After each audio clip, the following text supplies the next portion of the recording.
Assalamualaikum warahmatullahi wabarakatuh dan selamat pagi semua. Apa kabar anak-anakku tercinta? Perkenalkan, nama Ibu Desi Sukmari Salawati, mentor kalian, guru biologi dan guru sejarah. Oke, gimana kabarnya semua? Baik-baik tentunya ya, semoga sehat selalu. Pertemuan kita yang pertama ini kita akan masuk di bab 1 seperti yang sudah Ibu share sebelumnya di kompetensi dasar 3.1 ya. Oke, kita masuk materi pertama.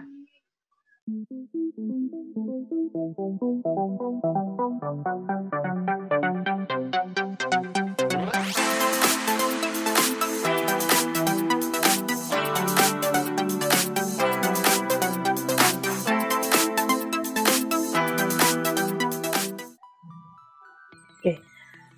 Bab pertama untuk kelas 10 yaitu keanekaragaman hayati. Nah, ini part pertama tentang tingkatan keanekaragaman hayati. Oke.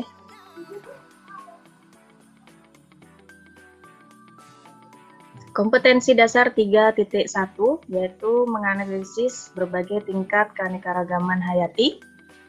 Indikatornya yaitu mengidentifikasi berbagai tingkat keanekaragaman hayati.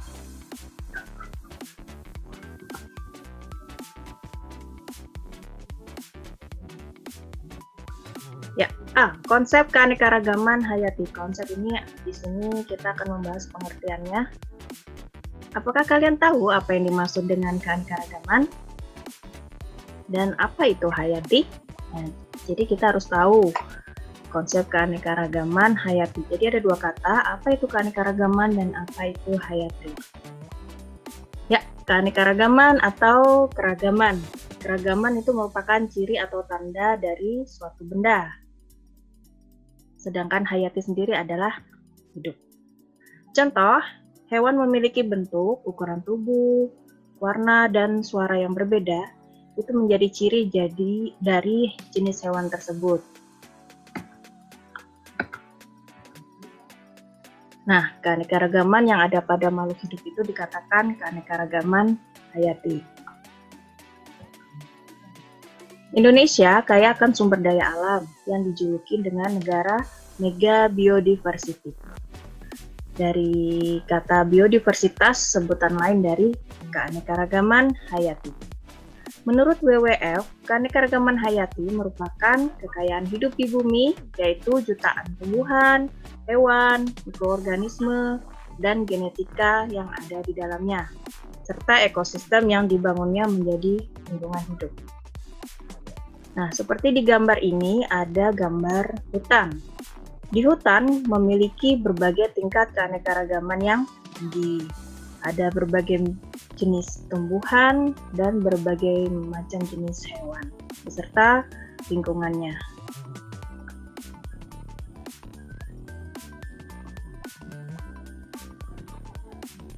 Oke, kita masuk ke tingkat keanekaragaman hayati. Nah, sebelum masuk ke tingkatan atau macam-macam keanekaragaman hayati, kita harus tahu dulu dasar tingkatan klasifikasi. Di sini Ibu kasih contoh klasifikasi manusia atau pengelompokan manusia. Yang pertama ada kingdom. Kingdom itu kerajaan, dan manusia termasuk dalam kingdom animalia. Artinya manusia memiliki sel yang sama dengan sel hewan, jadi animalia. Yang kedua, filum atau divisi, itu chordata. Ya, filum sendiri adalah di bawah kingdom. Chordata di situ artinya manusia juga memiliki struktur tulang belakang. Dan kelasnya dari manusia adalah kelas mamalia. Kalian tahu Bu, waktu di SMP dulu mamalia itu adalah yang memiliki kelenjar susu ya, artinya dia juga mempunyai kelenjar susu dan bisa melahirkan mamalia. Yang keempat, ordo atau bangsa.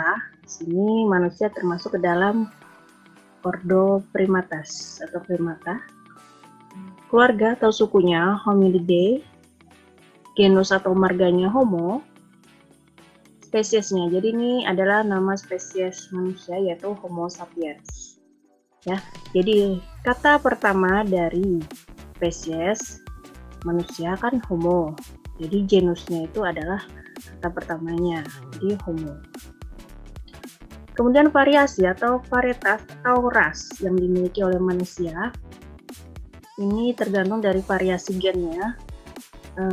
Jadi manusia di sini dikelompokkan lagi menurut rasnya. Ada Mongoloid ya, manusia yang berkulit kuning, Negroid hitam, Kaukasoid putih dan lain-lain ya. Oke, di sini mengerti ya tingkatan klasifikasi manusia ada 8. Di mana kita sendiri berada di nomor 7 atau 8. Nah, kategori dari sejenis itu maksudnya atau mengapa dikatakan kita sejenis? Makhluk hidup dikatakan satu jenis atau satu spesies apabila dia dapat dikawinkan dan menghasilkan keturunan. Jadi kalau tidak dapat dikawinkan dan tidak menghasilkan keturunan berarti bukan jenisnya ya.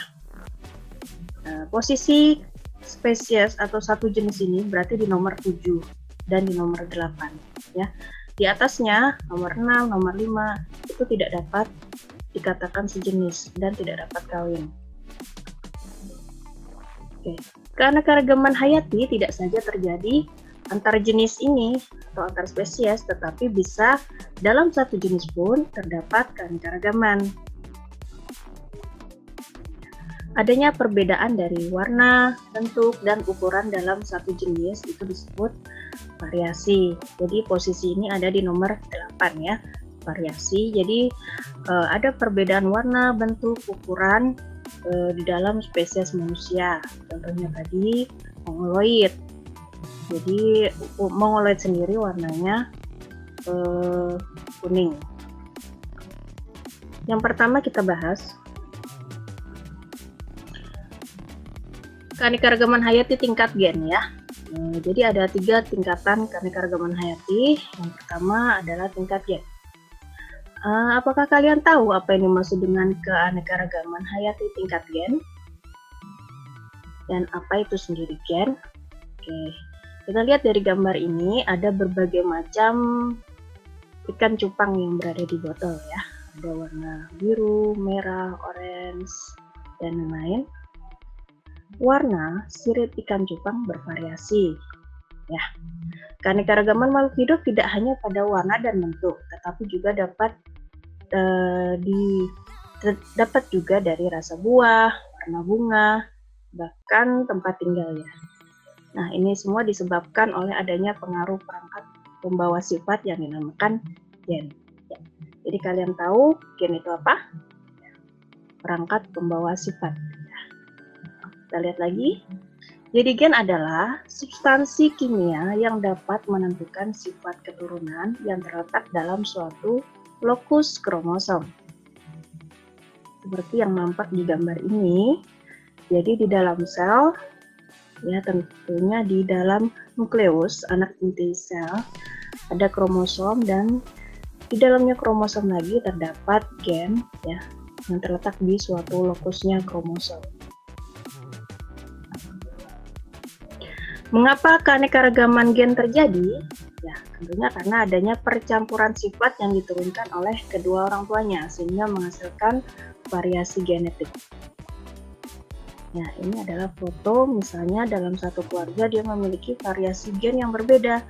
Ada yang neneknya kulit putih, kemudian rambutnya juga pirang, memiliki keturunan anak-anak yang berambut hitam, ada yang bergelombang.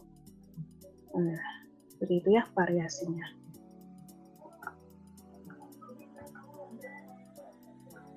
Nah, sehingga keanekaragaman tingkat gen adalah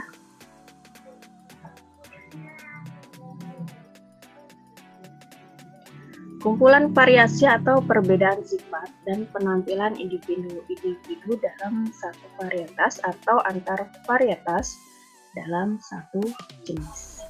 Ya, jadi tingkat gen yaitu adanya perbedaan sifat dalam satu varietas atau dalam satu variasi tadi, tetapi masih dalam satu jenis atau satu spesies ya.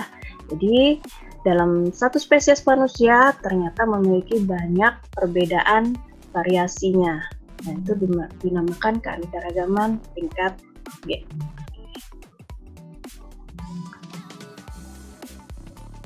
Eksperimen ya, untuk latihan kita di rumah, tentu saja kemarin sudah Ibu sebarkan ya di rumah. Jadi kalian tinggal mengisi tentang keanekaragaman tingkat gennya, contohnya. Ya. Kita lanjut. Contoh keanekaragaman hayati tingkat gen. Ini untuk contoh pada tumbuhan maupun pada hewan. Misalnya padi, Oryza sativa. Jadi dalam spesies padi itu terdapat banyak variasinya. Ada variasi rojo lele, ciherang, ciliwung. Ya, misalnya padi berarti kita lihat dari bulirnya. Dalam satu spesies padi memiliki bulir yang berbeda-beda. Ada yang bulat, ada yang lonjong, sebagainya. Mangga, Mangifera indica. Kita lihat mangga sendiri memiliki banyak variasi. Contohnya mangga harum manis, mana lagi, golek. Mangga harum manis cenderung besar, manis. Kalau mangga mana lagi bentuknya kecil, manis. Mangga golek besar juga, kemudian ada yang asam, ada yang manis. Begitu juga dengan durian, Durio-Sibetinus. Ya, ada durian petruk, durian bawor, durian montong, dan lain-lain. Itu tumbuhan. Sekarang yang pada hewan, keanekaragaman hayati tingkat gen pada hewan, contohnya anjing, kucing, dan sapi. Jadi anjing sendiri memiliki ras golden retriever, bulldog, dan lain-lain. Kucing juga ada kucing Angora, kucing Persia, sapi Bali, sapi Madura, dan lain-lain. Ya, itu semua adalah variasi dalam satu spesies. Perbedaan yang terdapat dalam satu spesies. Sampai di sini bisa dimengerti? Oke. Kita masuk yang kedua, keanekaragaman hayati tingkat jenis. Apakah kalian tahu apa yang disebut keanekaragaman hayati tingkat jenis? Oke. Dan apa itu jenis? Oke. Kita bisa lihat dari gambar ini, ada ikan kembung, ikan tenggiri, ikan tongkol, dan ikan tuna. Jadi pasangannya ini ikan kembung, ikan tenggiri, ikan tongkol, dan ikan tuna. Nah, kalian pasti sudah pernah memakan ikan laut seperti ikan tuna, tongkol, tenggiri, dan kembung. Apakah kalian dapat menyebutkan perbedaan di antara keempat ikan ini? Coba kita lihat dari penampakannya, misalnya perbedaan dari warna, bentuk, ekor, sirip, gurat sisi, dan warnanya tentunya ya. Walaupun keempat ikan tersebut termasuk dalam keluarga yang sama, yaitu keluarga tuna, famili Scombridae. Tetapi setiap ikan mempunyai ciri yang khas. Ya betul, persamaan ciri itu ya yang membuat keempat ikan termasuk dalam satu keluarga Scombridae. Nah, kita lihat lagi gambar yang kedua. Ada kembung banjar, kembung gepeng, dan kembung layang. Nah, kira-kira apa bedanya dengan gambar yang di bawah ini? Apakah kelompoknya sama dengan famili Scombridae tadi? Dan apakah ikan kembung banjar, gepeng, dan layang ini juga termasuk ke dalam tingkat jenis? Seperti di awal tadi di tingkat gen sudah Ibu kasih tahu mengenai klasifikasi manusia, di mana yang di nomor 7 atau tingkat nomor 7 adalah tingkat jenis atau spesies, ya, yaitu mampu kawin dengan sesamanya dan menghasilkan keturunan yang fertil. Nah, pada contoh pertama tadi yaitu keluarga Scombridae, ikan tuna, ikan kembung, ikan tongkol, dan ikan tenggiri, itu keempat-empatnya tidak dapat dikawinkan satu sama lain dan tidak bisa menghasilkan keturunan. Tapi pada contoh yang kedua ini, yaitu ikan kembung banjar, ikan kembung gepeng, dan kembung layang, ini menghasilkan keturunan. Sehingga contoh Squambridae itu dikatakan keanekaragaman hayati tingkat jenis, sedangkan contoh ikan kembung ini termasuk keanekaragaman hayati tingkat gen, karena dia menghasilkan keturunan. Kembung banjar dikawinkan dengan kembung gepeng, maka akan menghasilkan keturunan baru, misalnya kembung layang gitu. Tapi kalau ikan tuna dikawinkan sama ikan kembung, maka tidak akan menghasilkan keturunan. Maka ikan yang contoh pertama tadi, keempat ikan contoh pertama tadi, itu termasuk keanekaragaman hayati tingkat jenis. Kita lanjut. Jadi apa dong yang dimaksud dengan keanekaragaman tingkat jenis? Kalau kita lihat tadi dia termasuk ke dalam keluarga Squambridae ya, keluarga ikan tuna. Kalau family berarti dia termasuk di tingkat nomor 5 tadi ya, family atau suku. Ya, tingkat jenis yaitu variasi atau perbedaan sifat dan penampilan individu-individu yang berbeda jenis. Ya, jadi banyak yang berbeda dalam satu spesies atau jenis, tetapi masih dalam satu famili atau keluarga. Kalau gen tadi kan berbeda variasi tetapi dalam satu spesies. Kalau yang tingkat jenis ini perbedaan sifat dalam satu yang berbeda jenis atau berbeda spesies tetapi masih dalam satu famili atau keluarga. Kita lihat lagi contohnya, ada gambar famili kacang ya, ada gambar hewan dan tumbuhan. Kita amati kembali contoh gambar keanekaragaman hayati tingkat jenis di samping.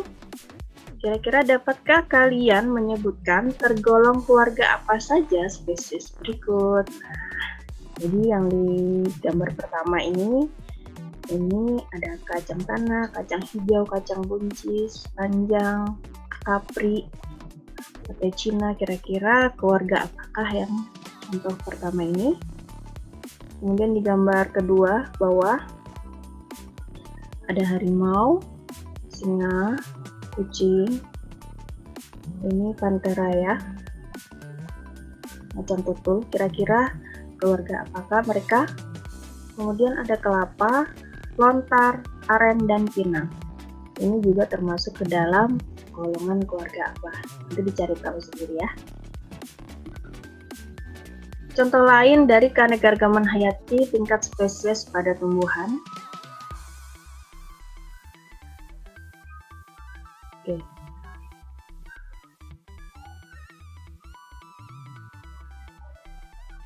Ya, untuk tingkat genus, di sini contohnya ada Bali, kemudian ada pisang-pisangan. Contoh jeruk ya, ada jeruk Bali, jeruk nipis, dan jeruk manis, pisang buah, dan pisang serat. Kalau tingkat keluarga, padi, jagung, alang-alang, ya, ini masuk ke dalam keluarga Poaceae. Kemudian ada famili Zingiberaceae, ya, Zingiberaceae, ada kunyit, jahe, kemudian ada keluarga rimpang-rimpangan ya. Kemudian untuk spesies hewan, keluarga misalnya di sini tadi ada sapi dan kerbau, itu termasuk dalam keluarga Bovidae. Kemudian ada serigala dan domba termasuk dalam keluarga Canidae. Oke. Nanti bisa dicari lagi ya contoh-contoh yang lain.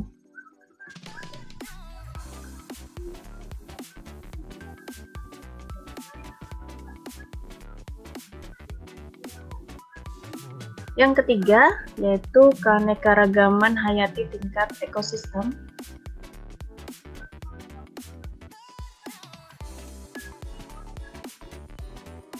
Ya. Apakah kalian tahu apa yang dimaksud keanekaragaman hayati tingkat ekosistem dan apa itu ekosistem? Mungkin di SMP sudah pernah dipelajari ya, ekosistem apa ya. Jadi ekosistem sendiri itu adalah hubungan timbal balik antara makhluk hidup dengan lingkungan tempat hidupnya. Ya, jadi ada hubungan antara makhluk hidup dengan lingkungannya, antara manusia dengan lingkungan yang ada di sekitarnya. Tuh, makhluk hidup itu apa aja sih? Ada manusia, ada hewan, tumbuhan, mikroorganisme. Nah, lingkungan sendiri itu ada interaksi di dalamnya, yaitu interaksi abiotik dan biotik. Abiotik itu apa? Ya, abiotik sendiri ada benda yang tidak hidup dan biotik adalah benda yang hidup. Jadi di dalam lingkungan sendiri ada komponen abiotik, komponen benda-benda yang tidak hidup, dan komponen benda-benda yang hidup. Dapatkah kamu menyebutkan apa saja komponen abiotik dan biotik di dalam ekosistem sungai di bawah ini? Nah, di sini ada gambar ya. Ekosistem sungai ada air, pohon, batu, burung, ikan di dalamnya, dan ada mikroorganisme zooxanthellae di dalamnya, bisa cacing, ya, mungkin ada jamur, kepiting, udang, dan lain-lain. Nah, kira-kira komponen abiotiknya apa? Komponen yang tidak hidup? Berarti yang tidak hidup ada batu, ada udara di sekelilingnya, ada air. Ya, ini termasuk dalam komponen abiotik. Kalau biotiknya berarti yang hidup ada burung, tumbuhan, pohon, lumut, ikan, kepiting, dan lain-lain, itu yang termasuk komponen biotik. Oke, keanekaragaman hayati tingkat ekosistem, ya. Jadi tadi definisi ekosistem, kalau ini sekarang keanekaragaman hayati tingkat ekosistem sendiri apa sih? Nah, menurut Indrawan 2007-15, jadi ekosistem merupakan keanekaragaman hayati tingkat ekosistem, ya, merupakan komunitas biologi yang berbeda serta asosiasinya dengan lingkungan fisik masing-masing. Setiap ekosistem sendiri mempunyai keunikan dan ciri khasnya sendiri-sendiri. Keanekaragaman tingkat ekosistem menggambarkan jenis populasi organisme dalam suatu wilayah. Adanya keanekaragaman tingkat ekosistem ini ditunjukkan dengan adanya perbedaan dari faktor abiotik serta komposisi jenis populasi organismenya. Jadi setiap ekosistem nanti akan memiliki komponen abiotik dan biotik yang berbeda. Nah, kita lihat contoh ekosistem yang lain. Di tiap-tiap ekosistem di atas ini, semuanya memiliki perbedaan baik jenis tanaman yang hidup, hewan-hewan, serta lingkungan yang mempengaruhinya. Tundra, ekosistem tundra kita lihat di sini backgroundnya gunung es, berarti dia di tempat yang dingin. Kebalikannya dengan ekosistem gurun, ini lebih cenderung ke tempat yang kering. Kemudian ekosistem laut, tentunya di dalam air laut ada ikan-ikan. Dan ekosistem hutan hujan tropis yang ada di Indonesia memiliki pohon yang besar-besar. Nah, jadi keempat-empatnya memiliki perbedaan ekosistem dan komponen biotik dan abiotiknya. Contoh keanekaragaman hayati tingkat ekosistem, diantaranya ada ekosistem lumut, ekosistem hutan konifer, ekosistem hutan hujan tropis Indonesia, ekosistem padang rumput, ekosistem gurun, dan ekosistem pantai. Kita baca deh satu saja ya. Contohnya ekosistem hutan konifer. Nah, pernah dengar hutan konifer? Nah, tentunya konifer ini contohnya pohonnya pohon yang berdaun seperti jarum, ya. Kemudian mengerucut di atasnya, ya. Misalnya pinus atau cemara, bisa dibayangkan ya pohon cemara ini. Jadi di dalam ekosistem hutan konifer itu memiliki banyak hutan pinus atau hutan cemara di dalamnya, pohon cemara. Dan hewan yang ada di dalamnya juga salah satunya ada beruang, ya. Itu ekosistem hutan konifer. kita bedakan sama ekosistem yang ada di Indonesia, yaitu hutan hujan tropis. Kalau di Indonesia, hutan hujan tropis ini yang ditumbuhi beragam pohon ya, bermacam-macam spesies pohon yang besar-besar, misalnya pohon apa ya? Jati, bengkirai ya, kalau di tempat kita ada yang besar-besar. Kemudian selain pohon juga ada liana dan epifit ya, rumput-rumputan, semak belukar. Hewannya yang ada di dalamnya misalnya kera. Jadi kita bandingkan antara hutan konifer dengan hutan hujan tropis. Kalau konifer tadi kan cenderung ada beruang dan lebih dingin suhunya, sehingga pohonnya pohon pinus atau cemara. Berbeda dengan kita hutan hujan tropis yang ditumbuhi pohon yang besar. Kenapa? Karena curah hujannya tinggi, kemudian banyak lumut, epifit, semak belukar, dan tentunya hewan yang ada di dalamnya juga berbeda. Kalau di tempat kita banyak kera, monyet ya. Lanjut. Kemudian kita masuk, ya itu tadi kesemuanya adalah 3 tingkat keanekaragaman hayati. Jadi kalian tentunya bisa membedakan apa itu tingkat gen, jenis, dan ekosistem. Yang C, keanekaragaman hayati di Indonesia. Ini cenderung kita akan mempelajari ada beragam ya hewan maupun tumbuhan yang ada di Indonesia. Nah, Indonesia merupakan negara yang mempunyai keanekaragaman hayati ketiga terbesar di dunia. Negara lain yang memiliki keanekaragaman hayati adalah Brazil dan Zaire. Indonesia itu mempunyai keunikan sendiri karena tumbuhan atau flora di Indonesia merupakan bagian dari geografi tumbuhan Indo-Malaya. Nah, hewan atau faunanya sendiri itu memiliki tipe oriental ya, karena berada di kawasan barat Indonesia, dan juga tipe Australia yaitu kawasan timur Indonesia, serta peralihan. Keanekaragaman hayati di Indonesia itu memiliki flora sekitar 25.000 jenis flora dan lumut juga ada 35.000.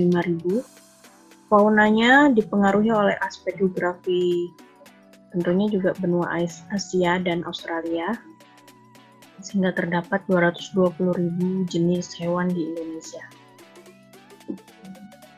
Ya, di samping itu, Indonesia memiliki sejumlah spesies endemik ya, yang tertinggi di dunia, di mana spesies endemik sendiri merupakan spesies lokal, unik, dan hanya ditemukan di daerah atau pulau tertentu. Ya, jadi endemik sendiri adalah hewan atau tumbuhan yang merupakan spesies lokal, unik, dan hanya ditemukan di daerah atau pulau tertentu. Contoh jumlah spesies endemik yang tertinggi ditemukan di Sulawesi. Ada ini contoh gambar Tarsius di Sulawesi. Kemudian ada Papua. Contohnya di Papua ada cendrawasih, Kepulauan Mentawai di pantai barat pantai barat Sumatera, dan juga ada di Pulau Komodo ya, dengan komodonya.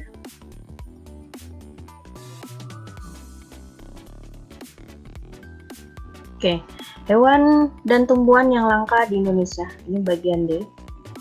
Hewan dan tumbuhan yang sudah termasuk kategori langka yaitu jalak Bali, badak Jawa, harimau Jawa, dan bunga Rafflesia arnoldii. Ini contoh hewan dan tumbuhan yang langka. Nah, kenapa langka? Banyak faktor yang menyebabkan terjadinya kelangkaan pada hewan dan tumbuhan ini. Yang pertama ada daya regenerasi yang rendah.